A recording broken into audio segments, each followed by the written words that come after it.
the Igbos are more or less the type of people whose desire is mainly to dominate everybody.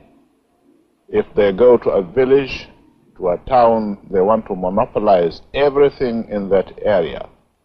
If you put them in a labor camp as a laborer, within a year they will try to emerge as headman of that camp, and so on. Well, in the past, our people were not alive to their responsibilities, because you can see from our northernization policy that in 1952, when I came here, there weren't 10 northerners in our civil service here.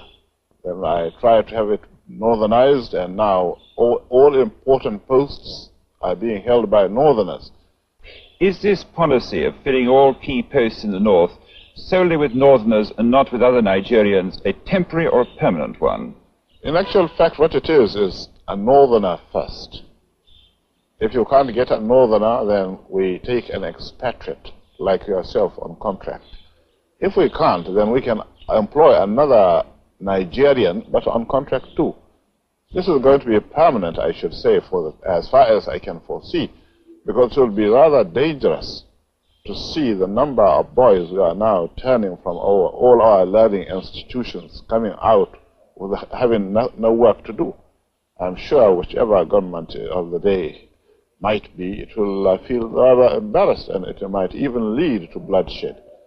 Doesn't this damage the idea, sir, of all people in all regions in Nigeria being fellow citizens of one country?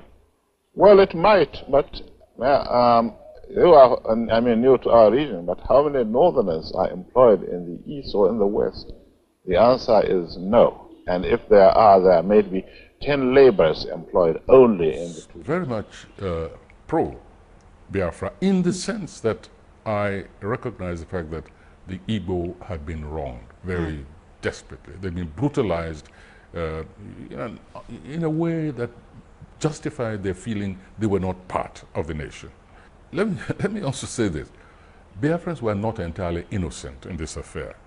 They were not. But the unleashing of such venom, such devastation on them as a people was sufficient to justify their decision not to want to be part of the nation. So I was pro-Biafra in the sense that I felt they needed justice. With their educational advantage, the Igbos spread throughout the country as traders and public servants. But in the impoverished north, their presence was not always welcome. There was resentment in the north towards the Igbos because they thought that they occupied everything in the place. They were civil servants, they were railwaymen, they were teachers. They wanted the Igbos to go home because they had taken the jobs of all the northerners. In 1966, the bubble of resentment that had been building for years against the Igbos burst in a rage of communal violence.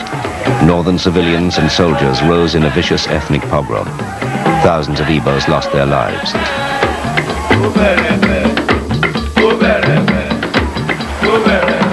Hundreds of thousands more fled home to the east.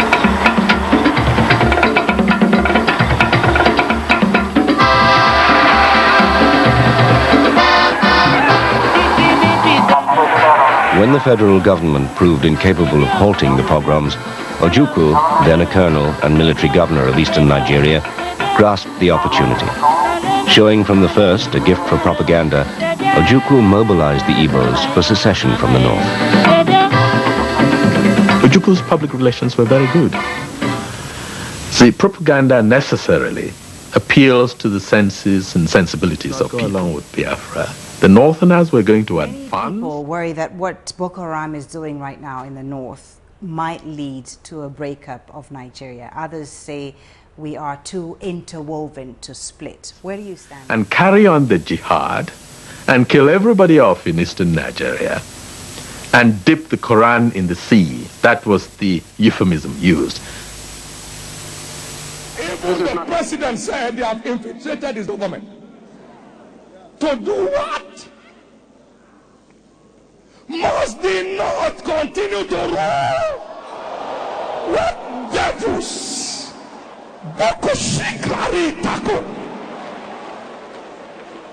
Many people worry that what Boko Haram is doing right now in the north might lead to a breakup of Nigeria. Others say we are too interwoven to split. Where do you stand? Today with every anointing on me, and I declare the Boko Haram's camp cursed.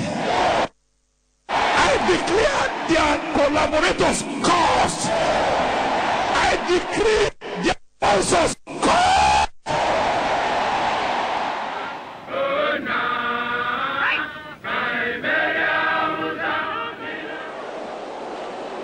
Lord, if it is your will to break up Nigeria, break it now.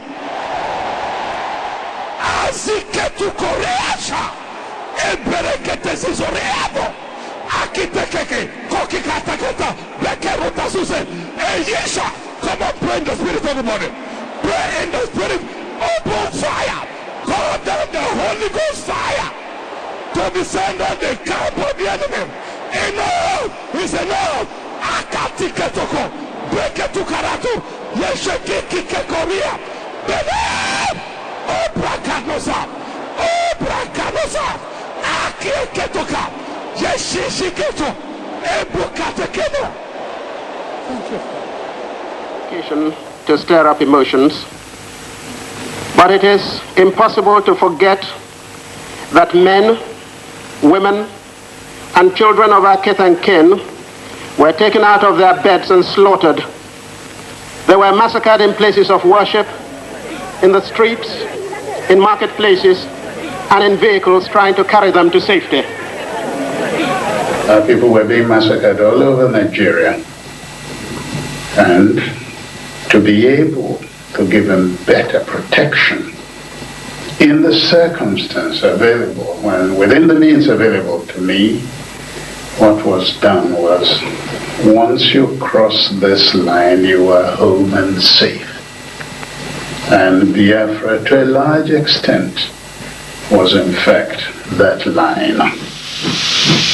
I cannot go to Kaduna and bring people back. Achebe said he was disappointed by the fact that Nigerians weren't learning about Biafra in school. Why is that? Officials especially do not want to confront their own history, especially a history of which, in the making of which they themselves feel uncomfortable. But if we don't confront our own history, and that's a cliche, if you don't confront your past, you're going to mess up your future. It's obvious. Yeah.